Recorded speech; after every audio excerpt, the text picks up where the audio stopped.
अस्सलाम वालेकुम listeners and viewers, उम्मीद है आप लोग ठीक ठाक होंगे। सो द गली क्रिकेट शो की एक और नई एपिसोड के साथ मैं आपका होस्ट शरियार। और आज हम जैसे आप देख सकते हैं कि हमने बात करनी है क्वेटा ग्लैडिएटर के PSL 10 के स्क्वाड के ऊपर। बहुत बातें हुई ड्राफ्ट के टाइम के जी के क्वेटा ग्लैडिएटर ने बहुत अच्छा ड्राफ्ट किया है, बहुत अच्छा स्क्वाड पिक किया है। और नबील भाई का भी इंटरव्यू काफ़ी देखा लोगों ने। सब बहुत सारे सवालात जो लोगों के थे, स्पेशली जो क्वेटा ग्लैडिएटर के फैंस थे, उनके जो सवालात थे वो उन्होंने आंसर भी किए।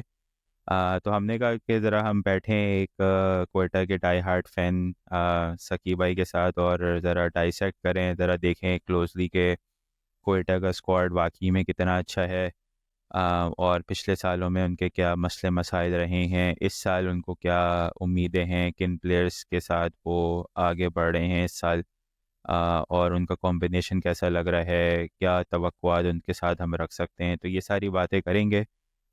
और आगे जाने से पहले अगर आप लोगों को हमारा PSL का कंटेंट या बाकी पाकिस्तान क्रिकेट से रिलेटेड कंटेंट पसंद आए तो ज़रूर लाइक एंड सब्सक्राइब करें। कमेंट सेक्शन में ज़रूर बताएं कि आप लोगों को क्वेटा ग्लैडिएटर का स्क्वाड कैसा लग रहा है। आपकी प्लेइंग 11 क्या होनी चाहिए, कौन सा प्लेयर अच्छा है, कौन सा प्लेयर अच्छा नहीं है, तो ये सारी चीज़ें आप कमेंट्स में बताएं और हम अपना डिस्कशन स्टार्ट करेंगे। तो अस्सलाम वालेकुम सकी, कैसे हो आप?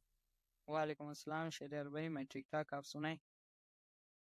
बस अल्हम्दुलिल्लाह सब ठीक ठाक। तो आप बताओ, ज़रा स्टार्ट इस तरह से करते हैं कि पिछले साल क्वेटा ग्लैडिएटर्स का एक नया नया एक कॉम्बिनेशन देखा। सरफराज अहमद जो पिछले 8 सालों से कप्तानी करते हुए आ रहे थे, उनको फाइनली कप्तानी से ब्रेक दिया, हटाया, जो भी आप उसको लफ्ज़ हैं। राइली रूसो को कप्तान बनाया। राइली रूसो मुल्तान सुल्तान से ट्रेड होकर कोयटा में आए, उनको कप्तान बनाया। हेड कोच शेन वॉटसन थे। काफ़ी चेंजेस की कोयटा ने और उसका फ़ायदा उनको ये हुआ कि वो प्लेऑफ में जो पिछले 4 सालों से 2019 के बाद से वो क्वालिफाई नहीं कर पा रहे थे। पिछले साल उन्होंने एलिमिनेटर खेला और वो पेशावर से आई थिंक हार के वो सॉरी इस्लामाबाद से हार के वो जो है बाहर हुए। तो ज़रा रिकैप करो, आपको कैसा लगा लास्ट ईयर का सीज़न? आपकी नज़र में क्या क्या इश्यूज थे कोयटा के जो कि उनको सॉल्व करने चाहिए थे इस स्क्वाड में? अगर आगे जाके हम जब स्क्वाड की बात करेंगे तो देखेंगे कि उन्होंने वो इश्यूज रिजॉल्व किए कि नहीं, बट आप ओवरऑल बताओ कि लास्ट ईयर कैसा रहा उनका और इस साल कैसा आगे चल सकता है। जी शेरियर भाई, सबसे पहले मैं पिछले साल पे बात नहीं करूंगा। उससे पहले पहले सीजन से मैं थोड़ा सा टच देना चाहूंगा, जो कोयटा का पिछले 4 साल हुए। तो पहले जो 4 सीजन हुए शेरियर भाई, अ, कोयटा फ्रेंचाइज बहुत सस्ता बिका था, मगर उनके परफॉर्मेंसेस पहले 4 साल में 3 फाइनल खेलना, एक जीतना, बहुत टॉप क्लास परफॉर्मेंसेस थे। पहले 2-3 सीजन के बाद ये जो है ना, प्रेडिक्शंस होते थे लोगों के, कोयटा के साथ फाइनल कौन खेलने वाला है। मगर उसके बाद डायरेक्ट आसमान से जमीन पे आना, जब 2019 का फाइनल जीता, कोयटा चैंपियन बनाया, मगर 2020 में प्लेऑफ्स के लिए भी क्वालिफाई नहीं कर पाया। उसके बाद बिल्कुल एक ऐसा चीज हुआ कि बंदा समझ भी नहीं पाया, 4 साल आप जो है ना प्लेऑफ्स में भी क्वालिफाई नहीं कर पाए।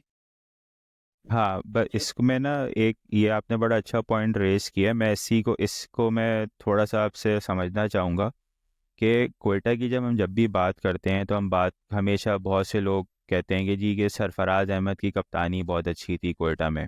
और कोयटा पहले 4 सालों में 3 साल फाइनल खेला, एक जीता।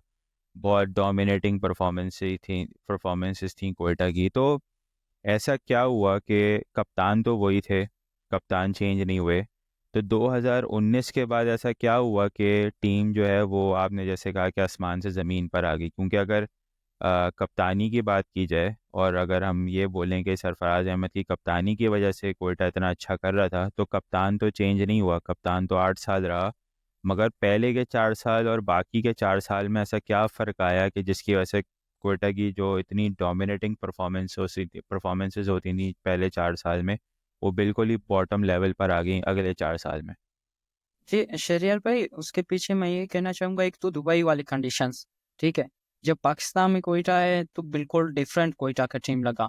दूसरा कॉम्बिनेशन ठीक तरीके से नहीं बन पाया। उसके बाद जो उमर अकमल, अहमद शहजाद जो लोकल प्लेयर्स थे, उसके बाद फॉरेनर प्लेयर्स जैसे शेन वॉटसन, केविन पीटरसन, इनका अलग ही कॉम्बिनेशन बना हुआ था, वो एकदम चेंज हो गया ना। तो फिर 4 साल कोयटा का ये हालत हुआ जैसे अभी पाकिस्तान टीम के। कुछ समझ में नहीं आ रहा कि क्या हो रहा है, कहाँ पे हमें बेहतरी करना चाहिए, कौन सा जो है ना जगह खराब है। ठीक है, बॉलिंग बैटिंग, बॉलिंग को पूरा करो तो स्पिनर्स, फिर स्पिनर्स को पूरा करो, फिर जो है ना फिनिशर्स, फिनिशर्स को पूरा करो, बैटिंग लाइनअप, टॉप ऑर्डर। तो ये मसले चलते रहे। मगर मैं हमेशा एक चीज पे जो है ना बिलीव करता हूँ, खासकर लीग क्रिकेट में, अगर आप नीचे चल रहे हो कंसिस्टेंसी के साथ, तो एक सीजन आपको चाहिए कि आप अपना जो है ना जो रास्ते से भटक गए हो, अपने रास्ते पे फिर से आने के लिए। तो मुझे लगता है पिछले साल वो कोयटा को मिल गया। पिछले साल सिर्फ मिडल ऑर्डर और फिनिशर्स, ये जो है ना दो प्रॉब्लम्स थे। तो बाकी उनका टॉप ऑर्डर भी अच्छा रन्स बना रहा था, bowling lineup, spin department, fast bowling department भी अच्छा था। तो वो मुझे लगता है कि जो अपने रास्ते से भटक गए थे, पिछले 4 साल के लिए क्वालिफाई भी नहीं कर पा रहे थे, तो पिछले साल उनको वो मतलब पता चल गया कि अभी एक प्रॉब्लम था, वो मिडल ऑर्डर और फिनिशर्स थे। इस मर्तबा उन्होंने उसको भी अच्छा बना लिया। तो मुझे लगता है जैसे कराची के साथ भी हुआ है, पिछले साल भी वो 4 मैचेस जीते, तो ये दोनों टीमें बहुत ज़्यादा डोमिनेट करने वाले हैं इस मर्तबा। एकदम मुझे नहीं लगता लीग क्रिकेट में आप नीचे चल रहे हो, डायरेक्ट आके फाइनल जीतो। तो आपको 1 साल तो चाहिए होता है, जैसे आपको कुछ भी पता नहीं चल रहा है, जैसे पाकिस्तान टीम में अभी आपको कुछ भी नहीं पता चल रहा क्या चीज़ खराब है। तो 1 सीज़न आपको चाहिए कि आप आधी चीज़ों को सुधार सको, फिर अगला सीज़न में जो आपकी आधी चीज़ें रह गए थे 50%, फिर उनको सुधार सको, फिर आपका 100% स्क्वाड बनता है, वो शेप मिलता है आपके स्क्वाड।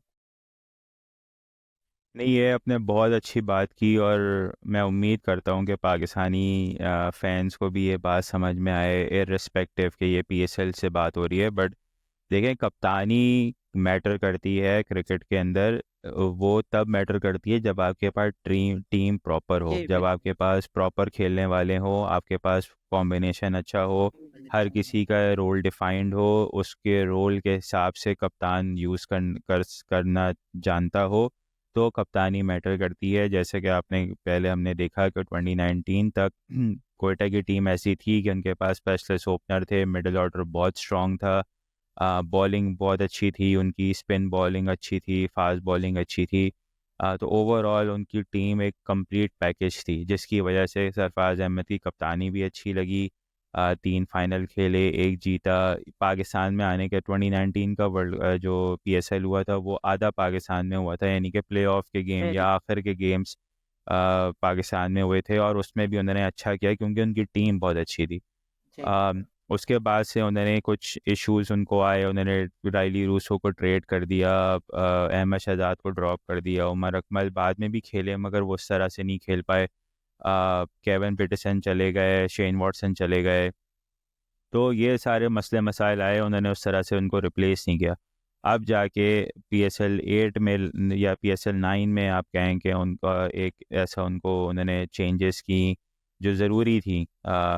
ठीक है कि कोयटा के बहुत सारे लोग जो जो कराची बेस्ड हैं या जो कराची की वजह से कोयटा को फॉलो करते हैं, उनको ये बात शायद अच्छी नहीं लगी कि सरफराज अहमद को ड्रॉप कर दिया या कप्तानी से हटा दिया, मगर टीम की रिक्वायरमेंट के हिसाब से उन्होंने वो डिसीजन लिया और उसको उसने वो पे ऑफ किया। तो ये चीज़ बहुत समझने की ज़रूरत है कि कप्तानी सिर्फ मैटर नहीं करती, उसके साथ टीम का अच्छा होना ज़रूरी है। अगर आपके पास अच्छे प्लेयर्स खेलने वाले नहीं हैं तो आप जितना मर्जी अच्छी कप्तान हो, आपकी टीम अच्छी नहीं करेगी। तो चले हम आगे बढ़ते हैं। जी, आपने तो ये बड़ा अच्छा रिकैप किया। अब आप ज़रा बताएं कि जब इन्होंने रिटेंशंस की थी, तो रिटेंशंस के अंदर उन्होंने साउथ को रिटेन किया, आमिर रिटेन हुए, वसीम जूनियर रिटेन हुए, राइली रूसो रिटेन हुए, आ, अबरार नाफे। अबरार नाफे, उस्मान तारिक। तो उन्होंने जी, काफ़ी एक बहुत अच्छा उन्होंने स्पिन डिपार्टमेंट अपना जो था वो इंटैक्ट रखा। उस्मान तारिक, अबरार अहमद और एक और अकील उनका हुसैन। स्पिनर जो है वो अकील हुसैन। तो ये तो बहुत ही प्रॉपर एक वर्ल्ड क्लास जो है जी, जिसे कह सकते हैं आपके स्पिन बॉलिंग है। बॉलिंग में अगर हम पेसर्स पर आएँ तो मोहम्मद आमिर, वसीम जूनियर, ये दो अच्छे पाकिस्तानी कंडीशंस में काफ़ी अच्छे पेसर्स हैं। बैटिंग में भी उन्होंने साउथ को ओपन में रिटेन किया है, राइली रूसो को रिटेन किया है। हालांकि राइली रूसो की परफॉर्मेंसेज इतनी अच्छी नहीं थी लास्ट ईयर, मगर क्योंकि वो पीएसएल के प्रूवन परफॉर्मर हैं और उनके इस बार देखना होगा कि वो कैप्टन होते हैं कि नहीं होते। न्यूज़ आई है कुछ उड़ती उड़ती सुनी है कि शायद सऊ शकील जो हैं वो कप्तान जी बन वो जाएं, बट कंफर्म हो गया है, शहरियार भाई सऊद शकील कैप्टनसी करेंगे। अच्छा, तो चलें काफ़ी कंफर्म हो गया। तो अब वो राइली रूसो जो हैं वो रिटेन हुए हैं, तो ज़रा रिटेंशन पे थोड़ा सा बता दें कि आपको रिटेंशन कैसी लगी थी क्वेटा की, और रिटेंशंस को देखते हुए कोई ऐसा प्लेयर था जो आपको लगा कि रिटेन होना चाहिए था जो इस बार क्वेटा का पार्ट नहीं है। जी शहरियार भाई देखिए, रिटेंशंस बिल्कुल एक प्लान के तहत हुए थे कि हमारा स्पिन डिपार्टमेंट अच्छा है तो हमें उसको नहीं चढ़ना है, हमें तीनों अपने स्पिनर्स रिटेन करने हैं। हमारा फास्ट बॉलर्स जो हमें लगता है प्लेइंग 11 में खेलेंगे, वसीम जूनियर, आमिर, तो हमें उनको रिटेन करना है। ठीक है, हमारा सऊद शकील ने परफॉर्म किया है तो वो रिटेन होगा। ठीक है, तो इसी तरीके से रायली रूसो एक प्लेयर ऐसे कह सकते हैं कि वो एक ऐसा प्लेयर है कि अगर वो चलता है तो फिर टूर्नामेंट भी आपको जितवा सकता है, टॉप स्कोरर बन गया, बेटर ऑफ द टूर्नामेंट, इस तरह का प्लेयर है। ठीक है, तो आपका मतलब नाफी यंग टैलेंट परफॉर्मेंसेस दिए थे एज एमर्जिंग प्लेयर, तो रिटेंशन एक प्लान के तहत हुए थे, ना कि इमोशनल हो कि जो है ना असलैंग को रिटेन करो। वो कॉम्बिनेशन में ही नहीं बनती, प्लेइंग 11 में एक बंदे की जगह नहीं बनता, तो अगर आपको ऊपर अच्छा जो है ना मिल सकता था, जैसे आमिर मेंटोर बन के आए नीचे, पूरा आपका रिटेंशन बहुत तगड़े हुए, 3 प्लेटिनियम पिक्स आपको मिले। ठीक है, अगर एक बंदा प्लेइंग 11 में नहीं बन रहा और आपको अच्छे से अच्छा स्क्वाड बना सकते हो, तो अच्छा हुआ उसको छोड़ दिया। और सरफराज अहमद भी इसी तरीके से, तो वो इमोशनल हो के उन्होंने रिटेंशंस नहीं बनाए, एक प्लान के तहत आके रिटेंशंस बनाए और कमाल के रिटेंशंस बनाए गए थे। आपका 3 प्लेटिनियम पिक्स आपको जब मिल जाए तो आपका स्क्वाड तो तगड़ा बनना ही बनना है। हम्म चले, जब आपने 3 प्लेटिनम्स की बात की है तो ज़रा हम स्क्वाड देख ही लेते हैं कि स्क्वाड कैसा है। मैं ज़रा स्क्वाड लगाता हूँ। स्क्वाड नज़र आ रहा है? जी शेरियर भाई नजर आ रहे सही है। तो अच्छा भाई, पहले जो है सबसे पहली पिक कोयटा ने की, पहले मार्क चैपमैन था। सब। शेरियर भाई पहले तो TKC हुआ था पिक, फिर RTM हुए, फिर मार्क हाँ, तो चैपमैन। उन्होंने वो टीकेसी की तरफ जाना चाहते थे और टीकेसी पे राइट टू मैच हो गया, जिसकी वजह से काफ़ी ड्राफ्ट की डायनेमिक्स बदल गई। और वो उन्होंने पहला पिक लिया मार्क चैपमैन पे। अच्छा, मार्क चैपमैन जो हैं वो फुली अवेलेबल नहीं है। आई थिंक पहला हाफ वो मिस करेंगे, सेकंड हाफ जो होगा वो उसमें वो अवेलेबल होंगे और प्लेऑफ में अवेलेबल होंगे। तो लास्ट ईयर आप लोग के पास एक प्लेयर था शरफेन रदरफोर्ड, जो जी कि लेफ्टी हैं, और उन्होंने आपको एक बहुत अच्छा कराची के अगेंस्ट मैच भी जितवा के दिया था। इस बार वो नहीं है, तो उसकी ये बहुत ही आइडियल रिप्लेसमेंट है मार्क चैपमैन। मगर क्योंकि ये पहले हाफ में अवेलेबल नहीं है, तो आपको ये पिक प्लैटिनम में कैसी लगी कि ये पिक कोयटा को करनी चाहिए थी या और कोई बेहतर ऑप्शन देखना चाहिए था? क्योंकि जब हाफ अवेलेबल है तो बहुत चांसेस हैं कि शायद फ्रेंचाइजेज उस तरह से इंटरेस्टेड ना हो इनमें पहले राउंड में लेने के लिए। तो आप बताएं, आपकी क्या थॉट्स हैं?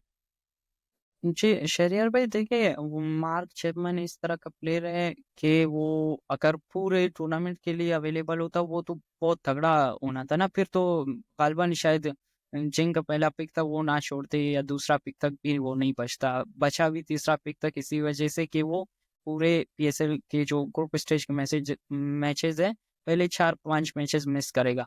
मगर अब अगर आपके पास 3 प्लेटिनम पिक्स है तो मुझे लगता है ये अच्छा है पिक है। अगर पेशावर पिक कर लेता तो फिर बंदा सोच सकता था कि एक ही प्लेटिनियम पिक था, तो एक आपने इस तरह का प्लेयर पिक किया जो कि पहले के 5-6 मैचेस या 4 मैचेस मिस करेगा।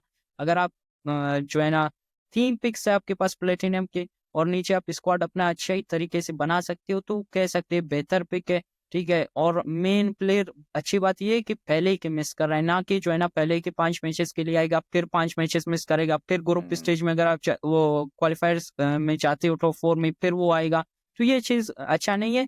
पहले के 4-5 मैचेस के लिए वो अवेलेबल नहीं है, तो शायद कोयटा वाले वहां पे अच्छा अपना जो है ना बना सकते हैं। सही। तो चलें आगे बढ़ते हैं। सेकंड पिक आप लोगों की जो थी वो फिन एलन की थी। जी फिन एलन जो हैं वो न्यूजीलैंड के बहुत ही डायनेमिक डिस्ट्रक्टिव ओपनर है। बहुत ज़्यादा कंपैरिजन फिन एलन का मैथ्यू शॉर्ट से हुआ है कि मैथ्यू शॉर्ट और फिन एलन एक ही तरह के प्लेयर्स हैं। मगर फिन एलन के उस उनसे भी अच्छे नंबर्स हैं इन टर्म्स ऑफ जब स्ट्राइक रेट आप देखते हैं कि वो बहुत ही अल्ट्रा एग्रेसिव खेलते हैं। तो आप लोगों के पास ये काम पहले जेसन रॉय ने कर रखा है।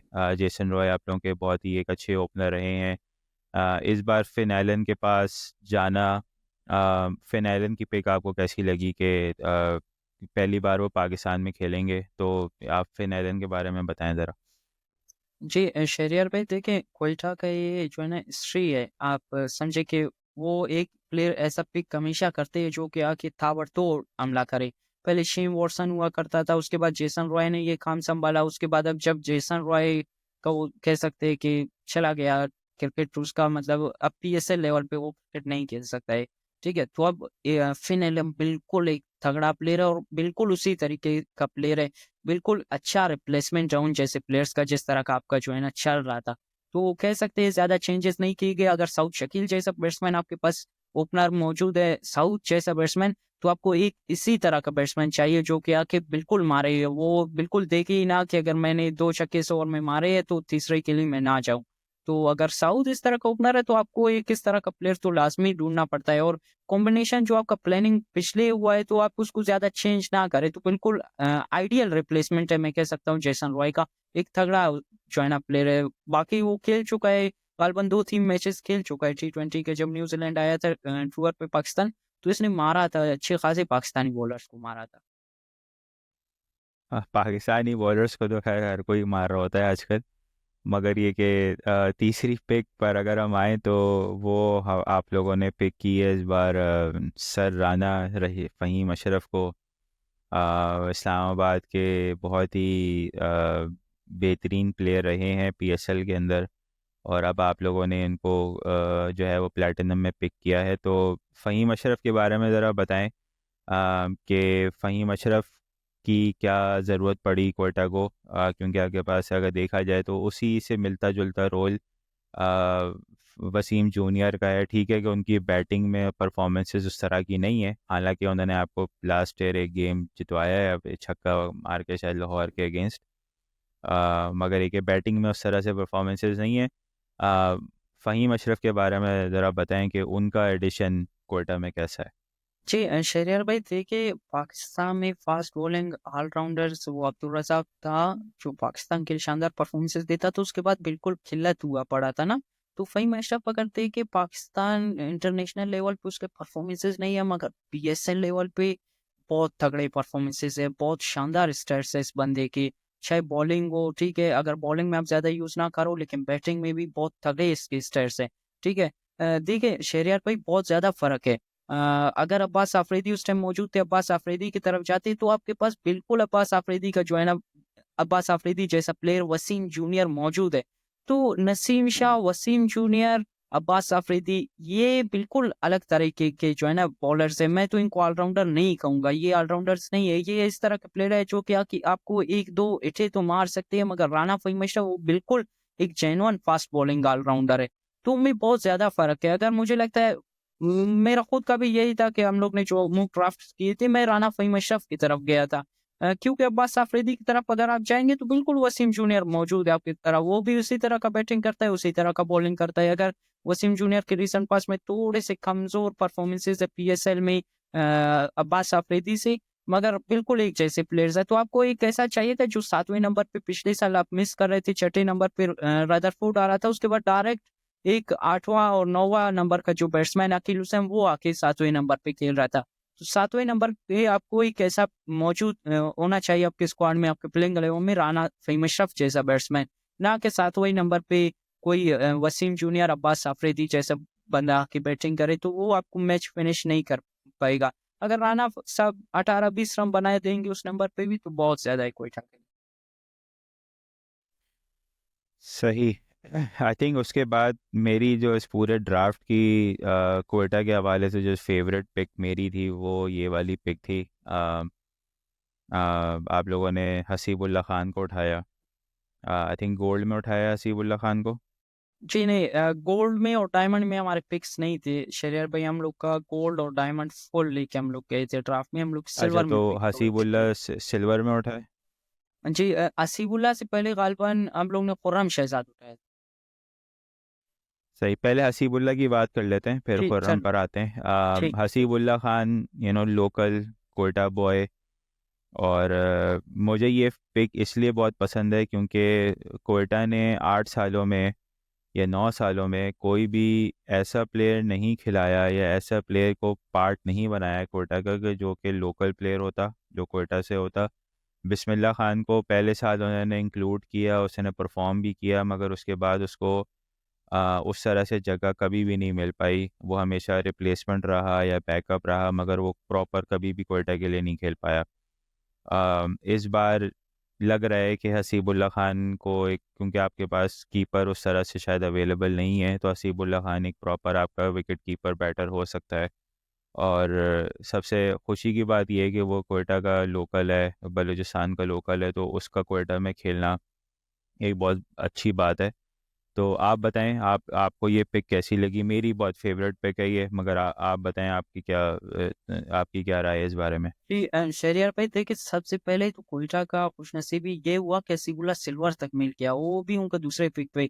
मुझे नहीं लग रहा था कि हसीबुल्ला बच पाएगा सिल्वर तक, क्योंकि मुल्तान और जो है ना, कोई कराची जैसे जो है ना टीम्स, मुझे लग रहा था गोल्ड में उसको लेके जाएंगे।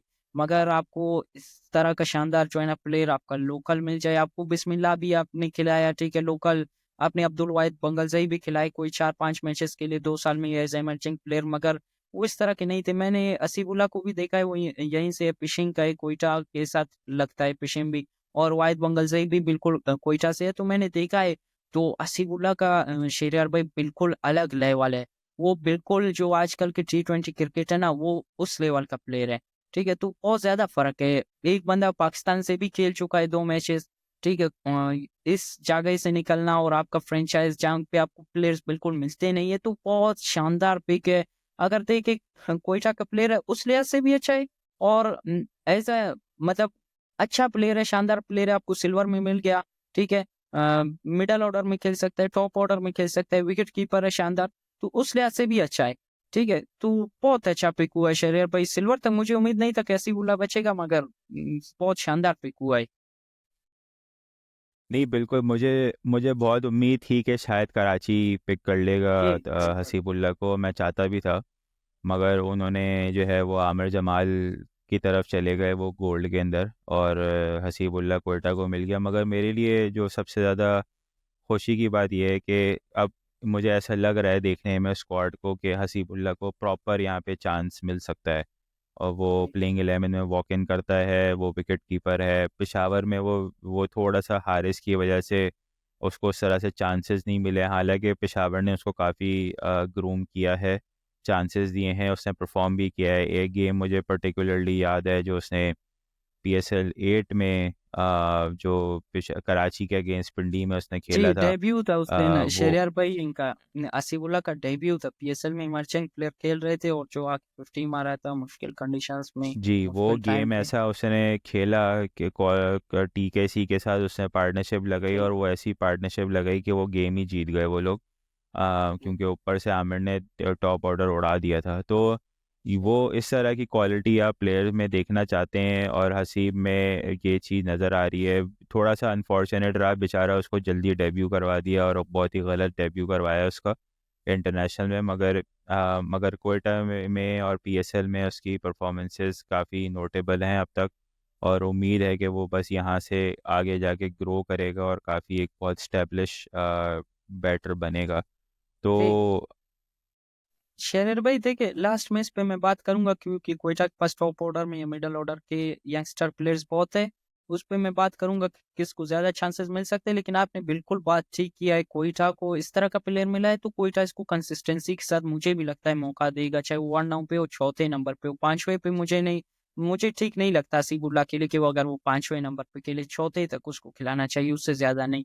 तो मुझे भी यही लगता है, जैसे आपने कहा कि एक इतना तगड़ा प्लेयर आपको लोकल मिला है कि आपके ऊपर एक टैग लगा होता था हमेशा, ये अपने प्लेयर्स खिलाते नहीं, कोयटा से खिलाए कहाँ, मैं यहीं से वो शेरियार भाई बिल्कुल, अब मैं क्या बोलूँ, कोयटा वाले अभी आके आपके लिए अकेडमीज बिल्ड करे, आपके लिए प्लेयर्स ग्रूम करे, ये तो उनका काम नहीं है।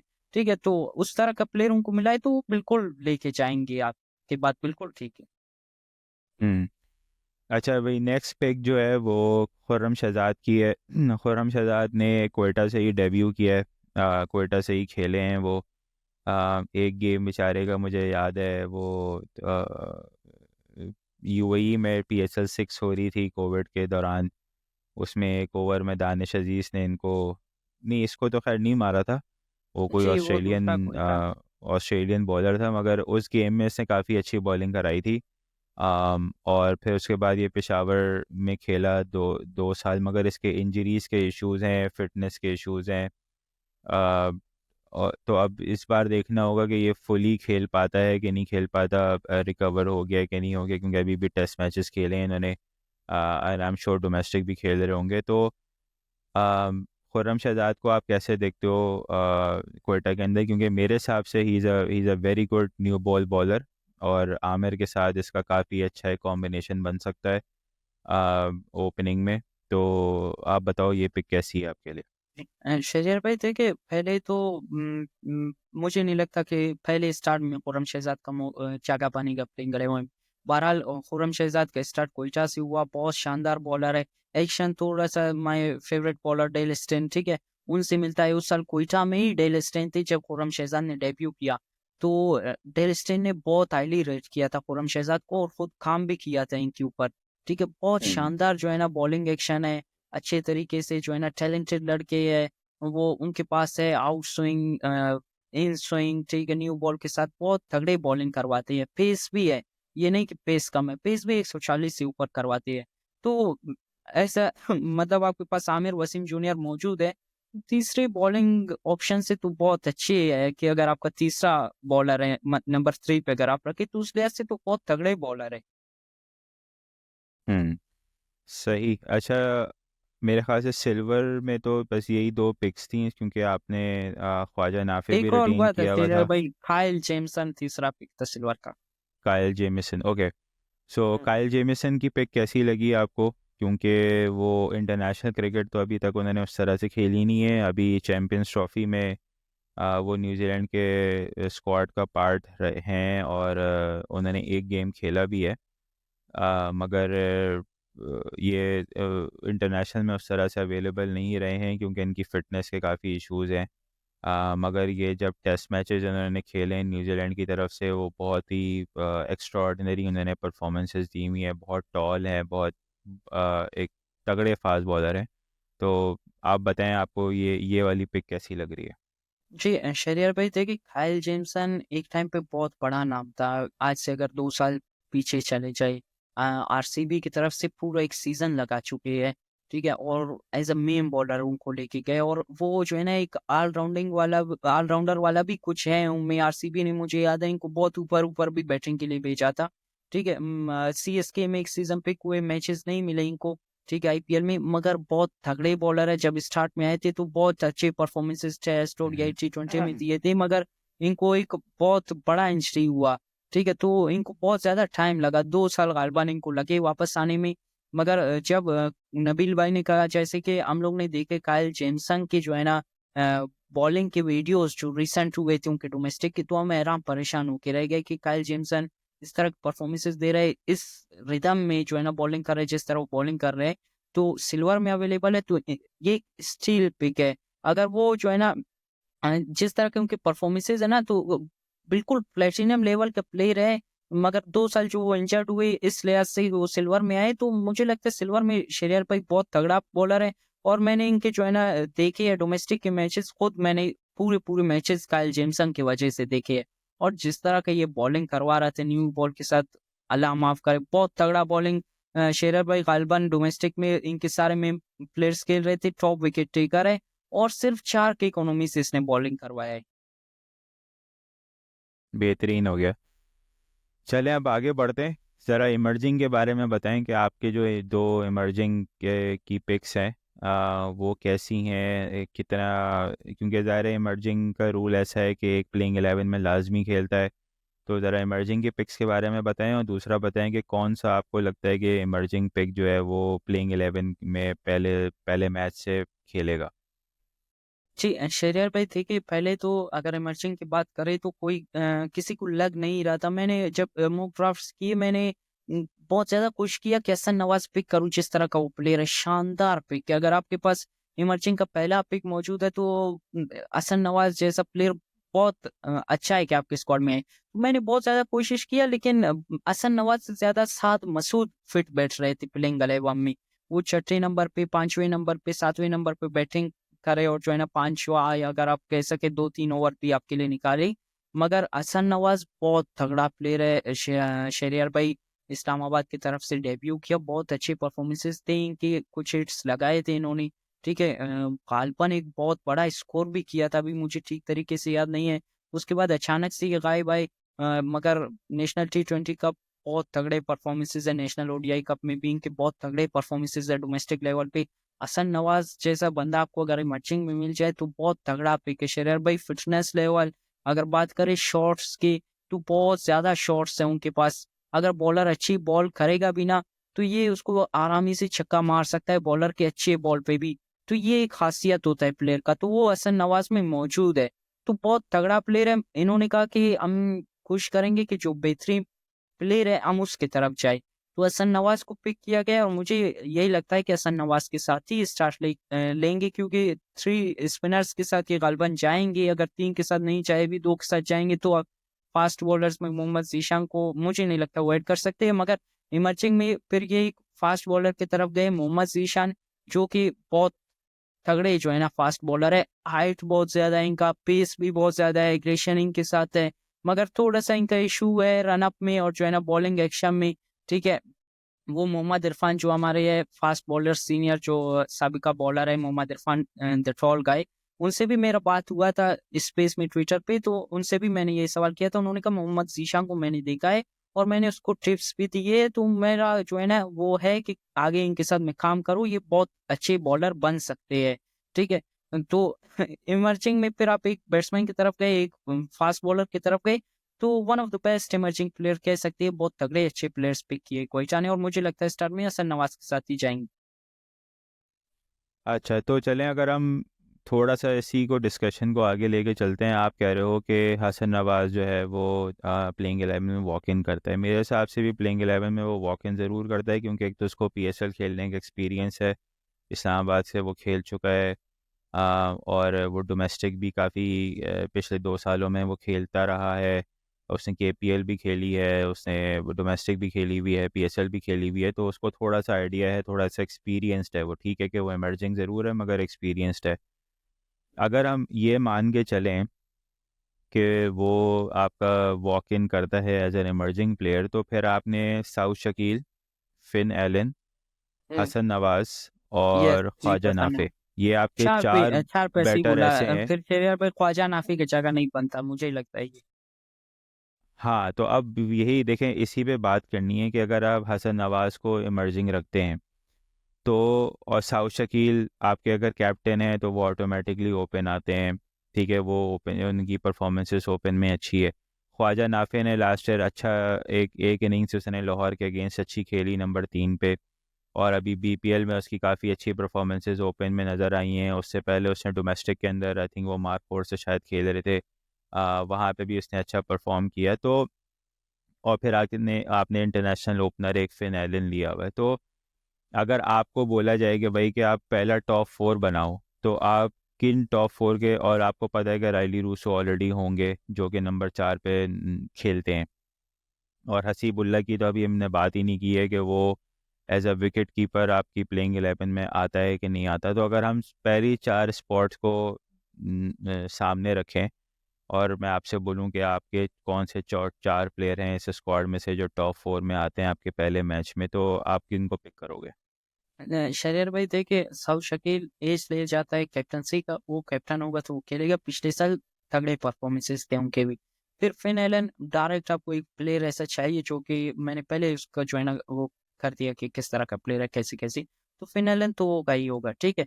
तो वो आपके ओपनर्स होंगे, मुझे लगता है स्टार्ट इसी तरीके से लेके जाएंगे। और हसन नवाज को एज देता है उसका इमर्जिंग प्लेयर, ठीक है, कि वो इमर्जिंग प्लेयर है, एक आपको लाज़मी खिलाना है, तो हसन नवाज़ मुझे लगता है वो 1 डाउन पे खेलेंगे। और इसी तरीके से फिर आता है कि असीबुल्ला और ख्वाजा नाफे में से कौन खेलेगा नंबर 4 के लिए, एक ही प्लेयर का जगह बनता है। तो मुझे लगता है कि असीबुल्ला के साथ जाना चाहिए, जैसे हमने पहले भी बात किया, और मुझे लगता है ये जाएँगे भी क्वेटा वाले, और पूरे सीज़न में जाएँगे। अगर बहुत ज़्यादा ऑफ परफॉर्मेंसेज़ इनके रहे, खुदा ना ख़्वास्ता जैसे रायली रूसेफ के पिछले साल थे, तो फिर शायद ड्रॉप हो सकते हैं, वरना अगर अच्छी डिसेंट परफॉर्मेंसेज़ इनको हो गए 50-50 भी, ये लेके जाएँगे उसको। तो मुझे लगता है सीप 4 पे आएगा, फिर ख्वाजा नाफे बेंच होगा, क्योंकि फिर जगह नहीं बनता। हसीबुल्लाह को विकेट कीपिंग का भी उसका एज दे देता है लोकल प्लेयर, ठीक है? आपके हसन नवाज़ को आपका एज देता है इमर्जिंग प्लेयर, सऊद शकील को एज देता है आपका जो है ना कैप्टेंसी, और फिन एलन तो ख्वाजा नाफे बहुत ज़्यादा फ़र्क है, तो इस वजह से फिन एलन जाएगा। तो फिर मुझे लगता है ख्वाजा नाफे को इंतज़ार करना पड़ेगा, कौन-सा प्लेयर जो है ना परफ़ॉर्म नहीं करता है, फिर वो आ सकता है टॉप 4 में। टॉप 5 फिर जो है ना नंबर 5 पे नाफे को खिलाना, वो तो फिर बहुत बेकार होगा। सही। अच्छा चलें आगे बढ़ते हैं, अब ज़रा सप्लीमेंट्री पर आते हैं। इस बार सप्लीमेंट्री की चारों पिक्स जो हैं वो ड्राफ्ट में ही हो गई हैं। तो पहली पिक आप लोगों की सप्लीमेंट्री की वो थे अपना खुशहाल मेंडिस दी गालबन। कुसाल मेंडिस, वो भी विकेट कीपर बैटर हैं, टॉप ऑर्डर बैटर हैं। उनकी भी अवेलेबिलिटी का शायद कोई ऐसा इशू नहीं है, वो सारा टाइम अवेलेबल होंगे। आम, तो अब आप बताओ कि ये पिक कैसी है। और अच्छा, अब इनका एक और चक्कर ये भी है कि इनको पहले लॉर्ड ने पिक किया हुआ है एक दो बार, और फॉर सम ऑड रीज़न जो है ना ये आ नहीं पाते। तो इस बार उम्मीद है कि ये आ जाएंगे। कोयटा की जो है वो श्रीलंकन प्लेयर्स के साथ कोई बहुत अच्छी हिस्ट्री नहीं है। हसरंगा भी वो पिक करते रहे, हुँ। बेचारे रिटेन करते रहे, मगर वो जो है वो आते नहीं है। तो ज़रा देखते हैं कि कुछ साल मेंडिस इस बार आते हैं कि नहीं आते हैं। बट एज अ पिक आपको प्लेयर, एज अ प्लेयर आपको कैसा लग रहा है, और आपको क्या लग रहा है कि ये प्लेइंग 11 में वॉक इन कर पाएंगे या नहीं? शरियर भाई देखिए, मैंने तो अपने टॉप 4 बना लिए इस तरीके से, मगर मुझे लगता है जो नबील हाशमी ने जिस तरह कहा था, नबील भाई ने बहुत ज़्यादा रेट किया था कुशाल मेंडिस को। उनकी जो है ना फ्रेंचाइज़ था श्रीलंका की लीग में, कॉल ग्लैडिएटर्स, वहाँ पे वो रहे हैं, उनके कैप्टन भी रहे हैं कुशाल मेंडिस। तो उन्होंने यहाँ तक भी कहा था अगर डायरेक्ट साइनिंग्स होते तो हम मार्क चैपमैन और कुशाल मेंडिस को डायरेक्ट साइन करते। बहुत ज़्यादा हाईली रेट किया था खुशाल मेंडिस को, और मुझे लगता है वो शायद लेके भी जाएँगे टॉप 4 में, खुशाल मेंडिस को स्टार्ट भी उनसे लेंगे। बहुत ज़्यादा उनकी जो है ना ताल्लुकात है खुशाल मेंडिस के साथ, तो वो अच्छा प्लेयर तो है। देखिए शहरयार भाई बहुत तगड़ा प्लेयर है ओडीआई और टी20 का। इवन टेस्ट में भी थोड़े से इनके अच्छे परफॉर्मेंसेस है, जब लगते हैं तो सेंचुरी स्कोर करता है बंदा। स्पिन को अच्छा खेलता है, ठीक है? मतलब अच्छा प्लेयर है, ये नहीं कि बिल्कुल, अगर थोड़ा-सा अच्छे कंडीशंस होंगे, बॉलिंग को सपोर्ट करेंगे या बॉल स्विंग होगा तो इनको बहुत ज़्यादा मसला आएगा। ये उस तरह के प्लेयर्स हैं, ये जो है ना फिर अपना गेम खेलता रहेगा, तो उस तरह का प्लेयर है। तो अच्छा प्लेयर है, मगर मुझे नहीं लगता शायद ये टॉप 4 में या स्टार्ट प्लेइंग 11 में जगह बना पाए, मगर कोइटा वाले इसको लेके जा सकते हैं, जिस तरह नबील हाशमी ने, मैंने आपको एक्सप्लेन कर दिया क्या-क्या कहा है इनके बारे में। नहीं, आप सही कह रहे हो, मगर मेरा थोड़ा सा देखने का जो है ना थोड़ा सा मेरा डिफरेंट पॉइंट ऑफ व्यू है। मेरे हिसाब से अगर आप देखें जो आपके अभी तक जितने फॉरेन प्लेयर्स हमने डिस्कस किए हैं, चाहे वो फिन एलन हो, कुशल मेंडिस हो, मार्क चैपमैन हो, अकील हुसैन हो, या और दूसरे प्लेयर्स हैं, साउथ शकील हैं लोकल्स में, या हसन नवाज हैं, ये सारे वो प्लेयर्स हैं जो अभी करंटली एक्टिव हैं, खेल रहे हैं, मुख्तलिफ जगहों पे खेल रहे हैं। राइली रूसो जो हैं वो थोड़े से अब वो उस कैटेगरी के प्लेयर हो गए हैं कि वो अब एक्टिवली आपको हर जगह एक तो खेलते हुए नज़र नहीं आएंगे, और अगर आपको नज़र आएंगे भी तो उनकी परफॉर्मेंसेस अब उस तरह की नहीं है जो आज से 3-4 साल पहले राइली रूसो की होती थी।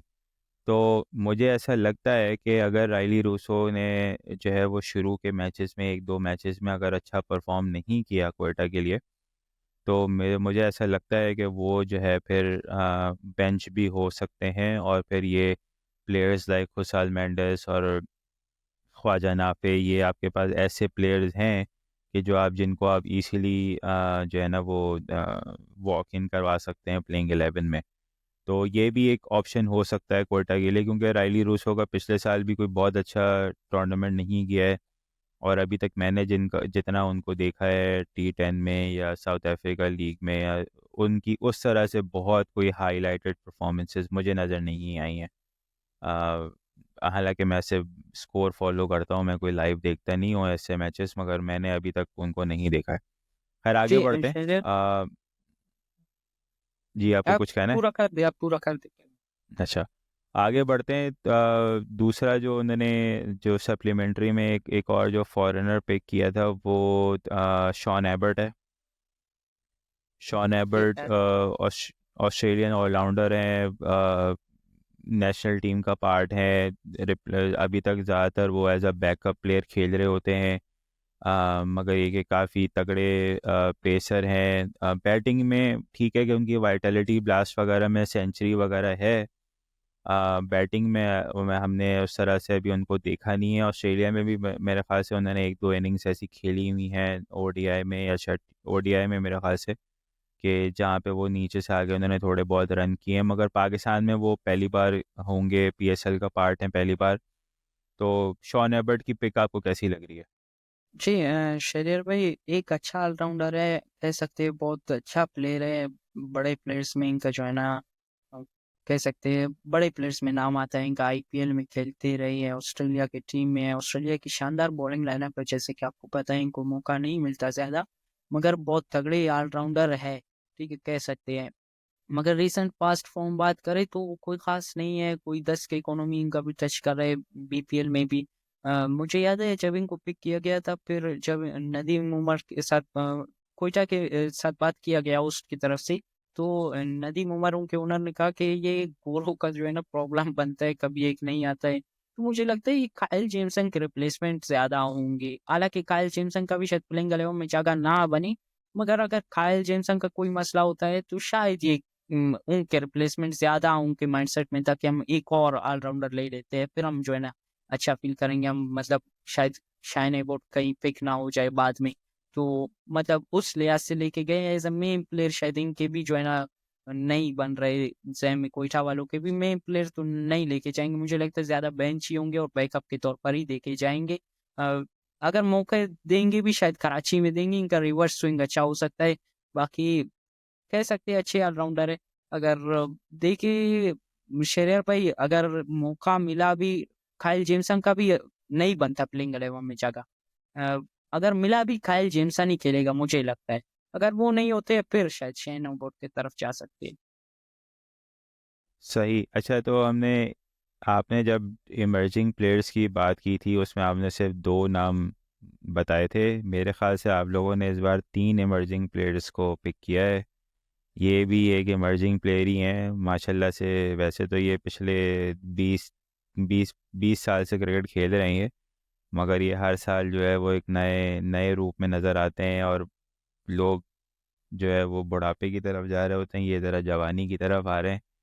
तो शोएब मलिक की बात कर लेते हैं। शोएब मलिक इस बार कोयटा से पहली बार खेलेंगे, पहली बार कोयटा का पार्ट है। इससे पहले वो मुल्तान का, कराची का और पेशावर का पार्ट रहे हैं।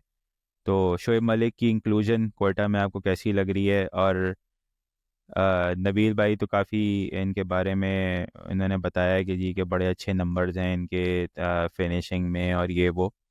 मगर आपको एज अ फैन जो है वो ये पिक कैसी लग रही है, और आपको लग रहा है कि उनको चांसेस मिलेंगे प्लेइंग 11 में?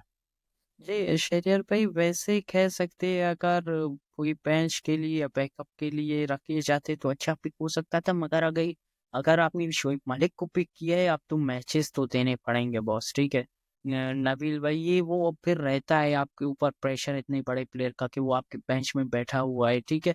अगर देखा जाए तो कोयटा का हम लोग का लाइव सेशन आपको पता है आपके यूट्यूब चैनल पे चल रहा था ड्राफ्ट के मौके पे। हम कह रहे थे बार बार कि कोयटा का वो है हिस्ट्री, कभी हफीज पिक होता है, कभी जो है ना आपका शायद भाई शायद अफरीदी पिक होते, कभी सोहेल तनवीर आ गए, सोहेल खान आ गए, ठीक है। तो मतलब लास्ट सीजन हम पीएसएल के पाकिस्तानी लेजेंड्स को अपने तरफ से ही खिलवाते हैं, तो वो उन्होंने हम्म। किया, मुझे डर था उनका। मगर अगर देखिए एक चीज है शेरियर भाई जो कि मुझे लगता है, पाकिस्तान में पिछले 3 सालों में मिडल ऑर्डर का मसला बना हुआ है पाकिस्तान टीम में, ठीक है। तो अगर आपके पाकिस्तान टीम में मसला बना हुआ है और आप जो है ना इतना जल्दी शफल कर रहे हैं, मिडल ऑर्डर्स आपको प्लेयर्स नहीं मिल रहे, ठीक है, तो फिर पीएसएल लेवल पे तो वो और बढ़ जाते हैं, 6 टीम्स होते हैं। तो उस लिहाज से कह सकते हैं अगर कोई कराची की कंडीशंस में भी पिछले साल इनके कोई परफॉर्मेंसेस थे नहीं। वैसे स्पिन को भी हिट कर सकते हैं, मगर देखते हैं रिसेंट पास्ट फॉर्म तो बहुत गिरा हुआ है। पिछले साल बहुत कमजोर परफॉर्मेंसेस थे। 6 बॉलिंग ऑप्शन आपको दे सकता है, मगर बैटिंग का आपको फोकस रखना पड़ता है। टॉप 4 में तो बिल्कुल भी जगह नहीं बनता। टॉप 5 में फिर खेलेंगे तो फिर किस तरह खेलेंगे ये देखना होता है। पिछले मरतबा 21 बॉलों पे गालिबन 11 रन बनाए थे एक मैच में, तो उस तरह के परफॉर्मेंसेस देते हैं। अगर आप बेंच करते रहोगे कि अगर हमारा मिडल ऑर्डर फेल होगा तो शोएब मलिक जैसे बंदे को मिडल ऑर्डर में लेके आएंगे, तो फिर ऊपर से आपके पास जो है ना आपके ऊपर प्रेशर भी होता है इतने बड़े प्लेयर का कि आपने बेंच पे रखा हुआ है। वो आपको तो एक्सपीरियंस देता है कि आपका जो है ना ड्रेसिंग रूम वाला माहौल आपके प्लानिंग्स में आपको मदद देता है, तो फिर आपको खिलाना भी पड़ेगा। और देखते हैं खिलाते हैं किस तरह, मगर रिसेंट पास्ट फॉर्म में तो शोएब मलिक की कोई खास परफॉर्मेंसेस तो नहीं। हम्म। अगर देखा जाए तो पिछले साल कराची से उन्होंने एक दो लाहौर के अगेंस्ट इनिंग्स खेली थी। एक मैच हम्म, उन्होंने काफ़ी एक तरीके से कराची वो मैच हार गया था शुरू में, मगर फिर उन्होंने पोलार्ड के साथ वो पार्टनरशिप करके और उस जगह पे लेकर आ गए जहाँ पे कराची वो मैच जीत गया। और एक मैच उन्होंने शायद फिनिश किया था, वो भी शायद लाहौर के अगेंस्ट ही था। तो शरीर भाई ये इधर चीज मैं आपको ऐड दस कर दूं दस इसी आपके मैचेस में पॉइंट आपको पे। एक दो मैच ऐसे एक दो मैचेस आपको ऐसे मिल जाएंगे जहाँ पे शायद ये कुछ कर लें। वरना ये कि हाँ, इन पे डिपेंडेंसी आप बहुत ज़्यादा नहीं रख सकते हैं, क्योंकि ये ज़्यादातर जो है वो कोई इतना अच्छा आप उस पर परफॉर्म नहीं करते। एक दो मैचेस की आप डिपेंडेंसी इन पे रख सकते हैं। जी, शरीर पे एक चीज मैं ऐड कर दूं इस पे। आप देखेंगे लाहौर के अगेंस्ट आप कह रहे हो उनका इनिंग्स आया था ना, तो वो मैच भी फिनिश किया था उन्होंने जमान खान को लास्ट बॉल पे चौका मार के। तो गेम को डीप लेके गए थे ना, तो उस तरह के हम्म। प्लेयर है। उन्होंने कहा कि आखिर में देखेंगे मैच फिनिश होगा, तो उस तरह का प्लेयर तो आपके पास सऊद शकील मौजूद है। बिल्कुल उसी तरह का इनिंग्स सऊद शकील ने खेला था लाहौर के अगेंस्ट, फिर वसीम जूनियर ने छक्का मारा था। तो इस तरह के दो हम्म। प्लेयर्स अगर आप प्लेइंग 11 में खिलाओगे फिर तो वो फिर है आपके पास ठीक नहीं होगा। मुझे लगता है सऊद शकील बिल्कुल उसी तरह का गेम खेलते हैं। फिर शोएब मलिक आएगा तो वो बिल्कुल एक जैसे प्लेयर्स है। अगर आपके टॉप हम्म। या विकेट जल्दी गिर जाए तो वो उनका माइंडसेट एक जैसे होता है। असल में मैंने जो जितना देखा है ना, कि जब टीम्स बहुत ज़्यादा अपने पास ऑप्शंस रखती हैं ना, तो उनके कॉम्बिनेशन में बहुत ज़्यादा मसले आते हैं। अभी जैसे हम डिस्कस कर रहे हैं, अभी हमने टॉप ऑर्डर में ही देख लिया कि चार पांच ऑप्शंस ऐसे हैं कि आप किसी को भी टॉप फोर खिला सकते हो, राइट। इसी तरह आपको नीचे मिडिल ऑर्डर में भी जो 4 नंबर से नीचे 7 नंबर तक के ऑप्शन नज़र आ रहे हैं, उसमें भी काफ़ी ज़्यादा ऑप्शन है, जिसमें आपको राइली रूसो नज़र आ रहे हैं, मार्क चैपमैन नज़र आ रहे हैं। अभी एक बंदे की हमने बात नहीं की, दानिश अजीज़ की। जी, दानिश अजीज। ये प्लेयर भी है जो मिडिल ऑर्डर में खेलता है। शोएब मलिक खुद हैं, फ़हीम अशरफ हैं। तो बहुत ज़्यादा जब आप ऑप्शन, हसीबुल्ला ख़ान का हमने नाम लिया, तो बहुत ज़्यादा ऑप्शंस रखे हुए हैं, जिसकी वजह से कभी कभी ऐसा होता है कि टीम्स को कॉम्बिनेशन बनाने में इशू आता है। और कोयटा का मुझे लग रहा है अगर इस साल कोई इशू आएगा तो वो यही होगा कि अपनी प्लेइंग 11 जो है ना, वो एक प्रॉपर प्लेइंग 11 बना सकें, जिसमें वो सारे नंबर्स पे जो है ना प्रॉपर प्लेयर्स खिला सकें। मगर हम दानिश अजीज़ की बात करते हैं। दानिश अजीज़ काफ़ी अच्छा प्लेयर है, मुझे काफ़ी पसंद है। आ, और इसका सबसे बड़ी इसकी बदकिस्मती ये बेचारे की कि इसको कोयटा ने काफ़ी सबसे ज़्यादा ये कोयटा की तरफ से पिक हुआ है, कोयटा ने इसको सबसे ज़्यादा पिक किया है। मगर कभी भी इसको प्रॉपर मैचेस नहीं दिए हैं। एक दो मैचेस के अलावा कभी भी इसको कोयटा ने प्रॉपर मैचेस नहीं दिए। फिर कराची ने भी इसको एक साल खिलाया, कराची के लिए इसने एक मैच में परफॉर्म भी किया, उसके बाद इसने इसको कराची ने बाहर कर दिया, फिर दोबारा पिक नहीं किया।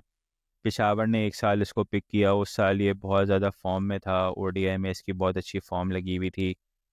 मगर दानिश अजीज़ को वहाँ भी चांस नहीं मिला। इस्लामाबाद ने पिक किया दानिश अजीज़ को, एक दो मैचेस दिए, और वहाँ भी इसको ज़्यादा चांस नहीं मिला। तो मुझे समझ में नहीं आता कि इस तरह का एक प्रॉपर मिडिल ऑर्डर का प्लेयर है, उसको प्रॉपर चांस क्यों नहीं मिलता। और कोयटा को तो सबसे ज़्यादा इसको चांस देना चाहिए था, क्योंकि जिस जिस तरह बाकी प्लेयर्स को चांस मिलता रहा है, इस तरह कोयटा में को दानिश अजीज़ को भी चांस देना चाहिए था। मगर इस बार दानिश अजीज़ पार्ट हैं। आपको लगता है कि इस बार कोई दानिश अजीज़ को चांस मिलेगा, या ये भी सिर्फ बेंच वार्म ही करेंगे इस साल? जी, शरियार भाई इस मर्तबा मुझे लगता है दानिश अजीज को खुद प्रूव करना पड़ेगा। वो इस तरीके से इनको एक मौका मिल सकता है जैसे मार्क चैपमैन पहले मैचेस के लिए अवेलेबल नहीं नंबर 6 के लिए, तो वहाँ पे दानिश अजीज पहले 4-5 मैचेस मुझे लगता है उनको मिलेंगे। तो अगर उनमें जिस तरह का वो प्लेयर है, बहुत अच्छा प्लेयर है शेरियर भाई। 5वें, 6ठे, 7वें नंबर तक बैटिंग करते हैं और परफॉर्मेंसेस भी है, ठीक है, अच्छे परफॉर्मेंसेस है। मुझे लगता है शायद खुशदिल से ज़्यादा परफॉर्मेंसेस है डोमेस्टिक में इनके उस नंबर पे, और बॉलिंग भी करवा सकते हैं, ठीक है। हाँ, कराची जैसे कंडीशंस में तो आप 4-4 ओवर दानिश अजीज से निकलवा सकते हो, ठीक है, तो आपका 6 बॉलिंग ऑप्शन भी बन जाता है। पिछले मर्तबा मैंने दानिश के ऊपर जो है ना शेरियर भाई बहुत ज़्यादा वो किया था, मगर कोयटा वालों ने ना ड्राफ्ट में पिक किया, ना रिप्लेसमेंट ड्राफ्ट में पिक किया, ना फिर किसी की जो है ना रिप्लेसमेंट में पिक किया, ना 19th और 20th वाला जो पिक्स थे सप्लीमेंट्री राउंड के वहाँ पे पिक किया।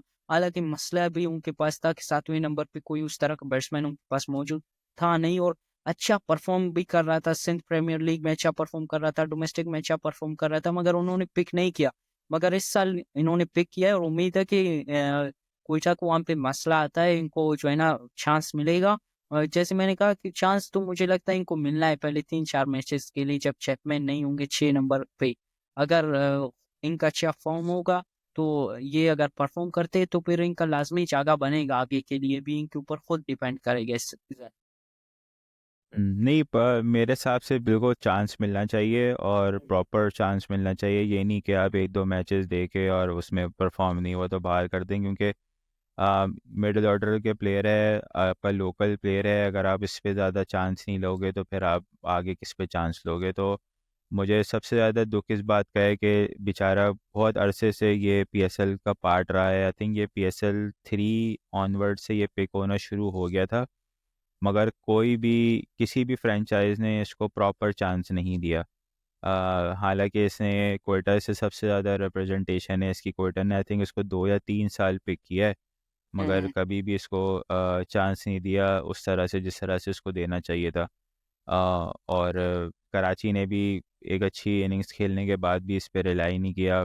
पेशावर ने भी बिल्कुल चांस नहीं दिया, इस्लामाबाद ने भी इसको एक मैच में खिला के बाहर बैठा दिया था। तो इस तरह प्लेयर्स, हम बहुत सारे प्लेयर्स को हम इस तरह से ट्रीट करते हैं, उनको ज़ाया कर देते हैं। तो ये एक एक चीज़ है जो पीएसएल की इतनी अच्छी नहीं है। तो चलें, अगर हम फाइनल चीज़ पर आते हैं। आप ज़रा, आपको पहला मैच आपने स्केड्यूल देख लिया है, आप लोग का आई थिंक पहला मैच जो है वो कराची में ही है। ये मुझे याद नहीं शेरियर भाई, शायद रावलपिंडी में है।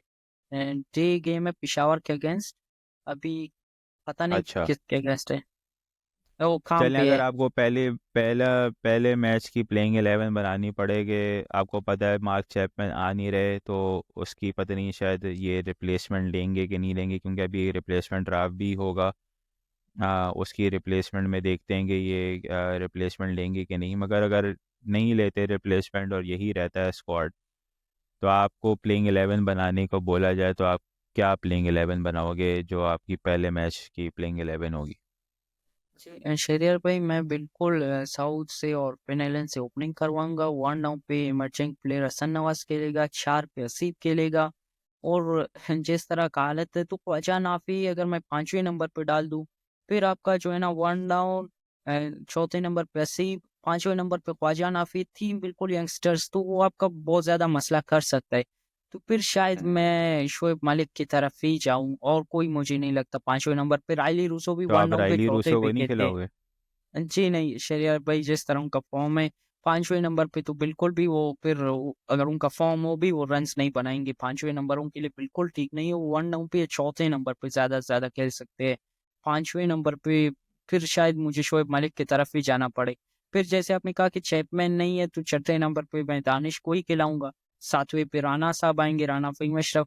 फिर 8वें नंबर पे अकील, फिर जो है ना 9 पे आपका आमिर आएगा, वसीम जूनियर आएगा, फिर 10 पे आपका आमिर आएगा, फिर 11 पे आपका अबरार आएगा। इस तरीके से मैं जो है ना आपके 2 फास्ट बॉलर्स होंगे, आमिर, वसीम। आपका तीसरा ऑलराउंडर फास्ट बॉलर होगा राना साहब। चौथा आपका जो है ना फिर आपका स्पिनर अबरार। पांचवा आपका फिर अकील हुसैन स्पिनर।